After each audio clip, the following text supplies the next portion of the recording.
Hi everyone. जो भी मेरे दोस्त 2026 में सरकारी नौकरी का सपना देख रहे हैं, उनके लिए एक बहुत ही अच्छी वैकेंसी आई है। ये जो वैकेंसी है वो बहुत ही एक प्रोमिनेंट इंस्टीट्यूट, जैसे आप देख पा रहे हैं यहाँ पे आईआईटी मंडी के में है और परमानेंट जॉब है।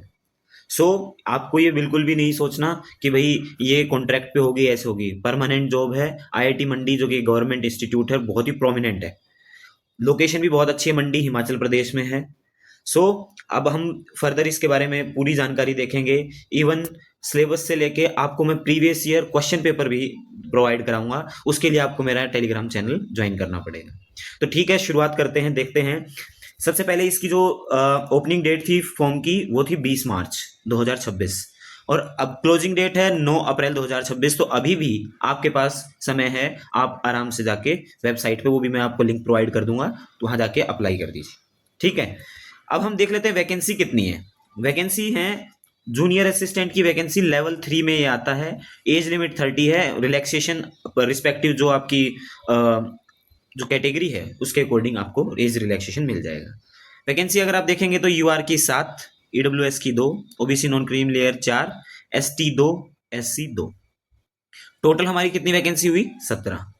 अच्छा, जो ये स्टार मार्क है यहाँ पे, यूआर पीडब्ल्यूडी कैंडिडेट के लिए एक वैकेंसी रिजर्व है, मतलब यूआर के लिए 6 वैकेंसी। बाकी की वैकेंसीज एज इट इज जो हमने बताई। फॉर्म की डेट रात के 12 बजे 9 अप्रैल तक है। तो आपको उससे काफी पहले, मैं तो ये बोल रहा हूँ कि आज या कल में ही आपको इसके लिए अप्लाई कर देना चाहिए। अब एजुकेशन क्वालिफिकेशन की बात कर लेते हैं। देखो, असेंशियल एजुकेशन क्वालिफिकेशन क्या है कि आपके पास बैचलर डिग्री होनी चाहिए, minimum marks 55% with knowledge of computer application. देखो, आप जूनियर असिस्टेंट हैं तो आपको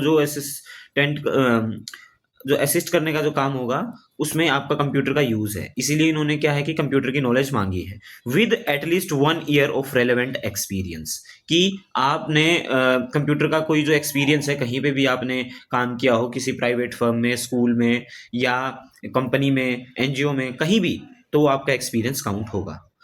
अगर आप फ्रेशर हैं, आपके पास ऐसा कोई भी एक्सपीरियंस नहीं है, तो आपके पास मास्टर डिग्री होनी चाहिए with minimum 55% marks with knowledge of computer application. मतलब ये मान के चल रहे हैं कि आपको कंप्यूटर की जो नॉलेज है वो होगी, आपने मास्टर डिग्री की है। तो आप यहाँ पे या तो ये होना चाहिए, ये अगर आपके पास बैचलर डिग्री है, कोई भी बैचलर डिग्री, कोई भी मास्टर डिग्री, तो जो बैचलर डिग्री है उसके साथ 1 साल का एक्सपीरियंस चाहिए।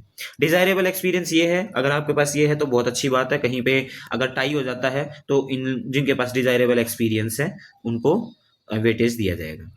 ठीक है, बाकी प्रोबेशन वगैरह सब कुछ जो गवर्नमेंट जॉब में होता है एज इट इज है सब कुछ। आप इस नोटिफिकेशन को भी मैं टेलीग्राम चैनल में डाल दूंगा, आप आराम से पढ़ सकते हैं। मैं यहाँ पे मेन मेन जो बात है वो बात कर रहा हूँ। आप जैसे प्रिस्क्राइब्ड एप्लीकेशन लिंक है वो यहाँ पे आपका अवेलेबल है और आप यहाँ पे जाके अप्लाई कर सकते हैं। ठीक है, वो लिंक भी मैं आपको प्रोवाइड करा दूंगा। अब जो फीस है, फीस की बात कर लेते हैं। जो अनरिजर्व्ड है उनके लिए और ईडब्ल्यूएस है उनके लिए 500 रुपये फीस है। ओबीसी नॉन क्रीमी लेयर के लिए 400 रुपये फीस है। और SC, ST, women, PWD, ESM, ex serviceman, उनके लिए 300 रुपये फीस है। अब यहाँ पे वुमेन की बात आती है, बोलेंगे कि भाई क्या जनरल कैंडिडेट या फिर अनरिजर्व्ड या ईडब्ल्यूएस, ओबीसी, उनके लिए वुमेन की फीस 300 रुपये है या फिर रिस्पेक्टिव कैटेगरी की है? यस, कोई भी कैटेगरी वुमेन हुआ, वुमेन है, तो उसके लिए 300 रुपये फीस ही लगेगी। ठीक है, और बाकी का आपका यहाँ पे मेन बात है। अच्छा, अगर आप कहीं पे काम कर रहे हो, semi government, autonomous body, PSU, government में, तो आपको एनओसी जरूर लेके जानी पड़ेगी during your DV, document verification. अच्छा, अब मैं बात करता हूँ। देखो, ये तो सारी बात हो गई। अब सिलेबस की बात है। सिलेबस इसका एग्जैक्टली अवेलेबल नहीं है। रिसेंटली एग्जाम हुआ था जूनियर अकाउंटेंट का, तो जूनियर अकाउंटेंट का मैंने सिलेबस यहाँ पे डाउनलोड किया है। उसमें एक जो अपना एग्जाम होने वाला जूनियर असिस्टेंट का, उसमें जो एक पहला सेक्शन है, सेक्शन 1, उसके शायद 40 क्वेश्चंस आते हैं। वो आप जो अभी मैं क्वेश्चन पेपर डालूंगा लास्ट ईयर का, उसमें आप जाके देख लीजिए कि भाई क्या उसका पैटर्न है। तो सेक्शन 1 में आपका ये सिलेबस है, ये सारी चीजें आएंगी। 40 क्वेश्चंस इसमें से बनेंगे। बाकी जो 60 क्वेश्चंस हैं, ये इसमें से कुछ भी नहीं आएगा। ये फाइनेंशियल अकाउंटिंग वगैरह ये अकाउंटेंट के लिए है। बाकी का जो सिलेबस है उसके लिए आप मान के चलिए, आपको गवर्नमेंट बेसिक रूल्स ठीक है, वो पढ़ के जाने पड़ेंगे। मतलब गवर्नमेंट रूल्स होते हैं कि भाई किसको कब छुट्टियाँ कितनी मिल सकती है, कौन दे सकता है, किस फाइल पे कौन साइन कर सकता है, हायरार्की कैसे होती है, वगैरह वगैरह, इस तरह के कुछ बेसिक रूल्स हैं। अगर आप उस क्वेश्चन पेपर को ध्यान से देखेंगे तो आपको सब समझ में आ जाएगा।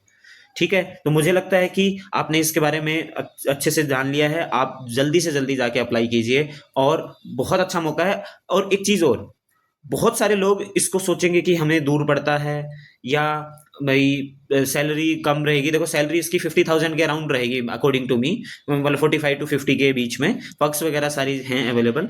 तो मुझे लगता है कि इसमें कम रहने वाला है, जो कंपटीशन है वो अपना कम रहने वाला है। सो आप जल्दी से जाके अप्लाई कीजिए और अपना 2026 में सरकारी नौकरी का सपना साकार कीजिए। ठीक है, थैंक यू वेरी मच, और टेलीग्राम चैनल से जुड़ना ना भूलें।